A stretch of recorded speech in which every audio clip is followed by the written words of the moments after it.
in Zona Norte and Travelsthenix in Lapa, in Rio. And what's your name, We're way from Minnesota.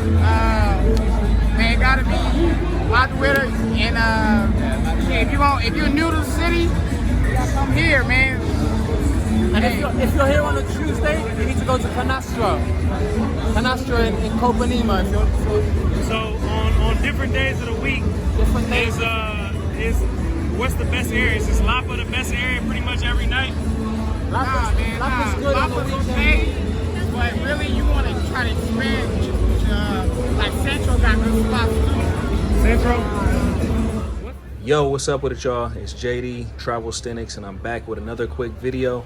And today's video is going to be about Rio De Janeiro nightlife, specifically the Lapa District.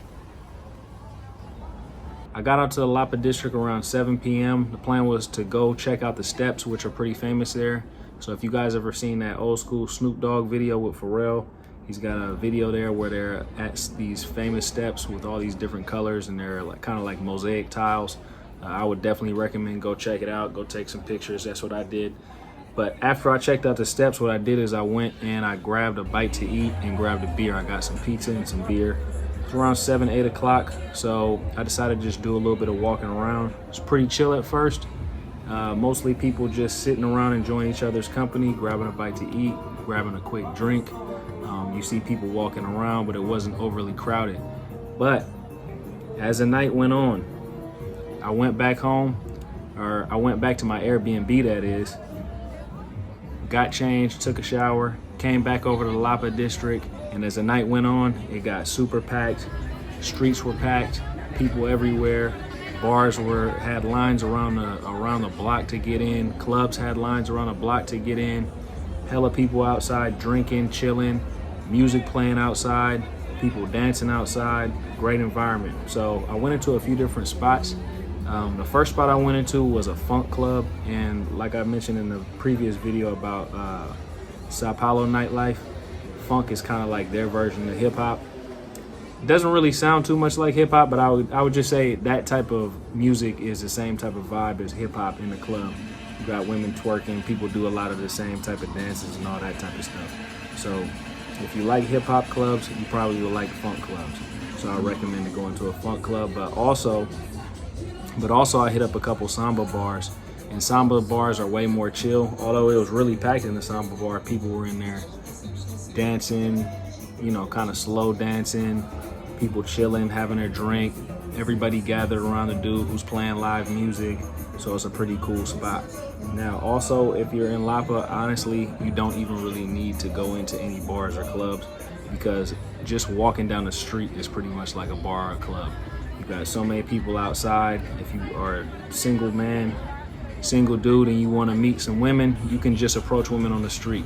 Women don't have a problem with you coming up, talking to them, introducing yourself, probably get their WhatsApp, maybe link up later or something like that. Maybe go have a drink with the woman that night, whatever you want to do. If you with a group of dudes, plenty of groups of women out there. So if you're in the street, you can probably just parlay in the street, mingle in the street, have some drinks. You can meet plenty of people in the street, and you can always end up going kick it and go meet some women and all that type of stuff.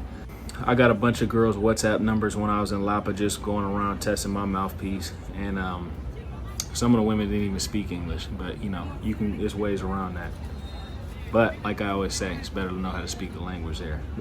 But anyways, there's also this little strip in Lapa where they have a bunch of food vendors, and they also have a bunch of drink vendors. So the drinks are super cheap. You can go get rum and cokes, Cuba Libres, whatever you call them.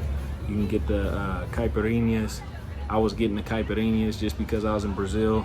I know I'm not gonna drink those when I get back to the States, so I figured I might as well drink as many as I can while I'm in Brazil. Got a bunch of those. They were super strong.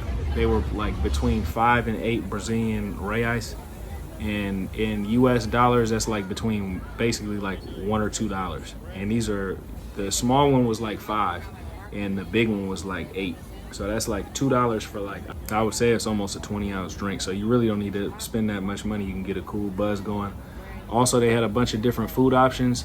So at the end of the night, if you're hungry, or even if you're just hungry walking around and you want to drink and snack on something, got a bunch of cheap food. Food is pretty good, and you can grab a bite to eat too while you're walking around. But anyways, y'all, that's pretty much it for this video. If you're in Rio de Janeiro on the weekend, I highly recommend that you go visit Lapa District. From what I hear, Fridays and Saturdays are the best over there. They got other places you can check out, like Leblon, which is close to Ipanema. Like the homie said earlier in the video, Centro and a couple other spots. You can go rewind back and see what they was talking about. But next time I'm in Rio de Janeiro, I'm definitely gonna go back to Lapa, and I'm also gonna check out some other spots, so stay tuned. Be back in Brazil soon. All right, y'all, peace.